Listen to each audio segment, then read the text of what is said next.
आपने पहले ही अंदेशा जताया था, क्या कहना चाहती हैं? सर, हम यही कहना चाहते हैं कि पुलिस की वर्दी दी गई है तो उसका गलत फायदा न उठाएं।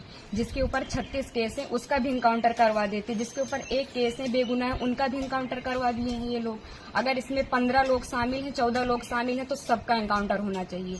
ये जो दिखाते हैं ना, ये कानून वास्तव में अंधा है, कोई इंसाफ नहीं मिल रहा है। हम लोगों के ऊपर क्या बीत रही है, हम लोगों की माँ भी नहीं है, पिता हैं हमारे बड़े भाई थे। अगर हमारे पिता कुछ हो गया तो हम लोग सारे कौन थे? हमारे भाई ही तो थे। उन लोगों ने उनका भी बेरहमी से इनकाउंटर कर दिया।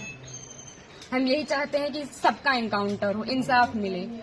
इस सरकार में हम अभी तक तो सरकार के खिलाफ कुछ नहीं बोल रहे थे, लेकिन वास्तव में जो हो रहा है बहुत गलत हो रहा है। ये नहीं होना चाहिए, चाहे फिर इसमें विपक्षी पार्टी हो या फिर कोई भी हो, कोई भी नेता हो, जो करवा रहा है बहुत गलत करवा रहा है। हम लोगों को इंसाफ मिलना चाहिए, ऐसा नहीं होना चाहिए था। जो किए हैं बहुत गलत किए हैं। भगवान तो उनको सजा देंगे ही, लेकिन उनको भी सजा मिलनी चाहिए कानून की तरफ से। अगर कोई गुनाह करता है तो उसकी सजा कोर्ट देता है, ना कि पुलिस ऐसे इनकाउंटर कर देगा। आपके भाई का क्या स्वभाव था, किस तरह से, कैसे आप लोगों के बीच में रहते थे वो? सर, हमारे भाई का स्वभाव एकदम सरल था, पढ़ने लिखने में भी अच्छे थे।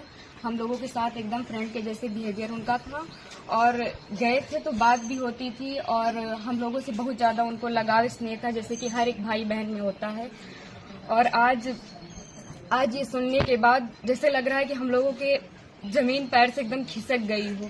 जो कानून ने किया उनको ऐसा नहीं करना चाहिए। अगर वो मिल गए थे, झूठी दिखा रहे हैं कि फायरिंग हुई, मुठभेड़ हुआ। अगर कोई छिप रहा है डर कि हमारा एनकाउंटर ना हो जाए, तो ये झूठा अफवाह क्यों फैला रहे हैं कि फायरिंग हुई, मुठभेड़ हुआ? कुछ नहीं हुआ। उसमें फिर पुलिस को भी मरना चाहिए था ना, पुलिस का एनकाउंटर क्यों नहीं हुआ? आखिरी बार कब आए थे आपके भाई? आखिरी बार 3 जून को आए थे, 4 जून को उनका टिकट था, वापस चले गए थे सूरत, वहीं रहते थे। तो क्या एक साजिश था ताकि भाई की हत्या हुई, एसटीएफ ने और कराया? इसमें जो बिपिन सिंह है और जो विनय शुक्ला हैं, वो हमारे घर पे आए थे, 3-4 बार आए थे, और हमारे भाई पढ़ाई करते थे। अभी तक हम ये सब बयान नहीं करना चाहते थे, लेकिन अब हम एकदम सच्चाई बता रहे हैं।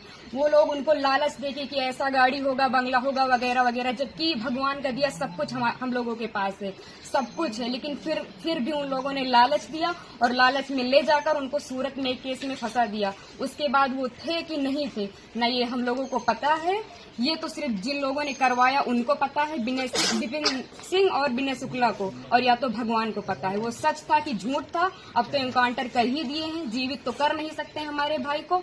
बस हम ये चाहते हैं कि जिन्होंने एनकाउंटर किया उनके ऊपर केस होना चाहिए, कि अगर कोई गुनाह होता है तो उसकी सजा कोर्ट देगा, ना कि एसटीएफ वाले या फिर पुलिस वाले। बस हम यही चाहते हैं।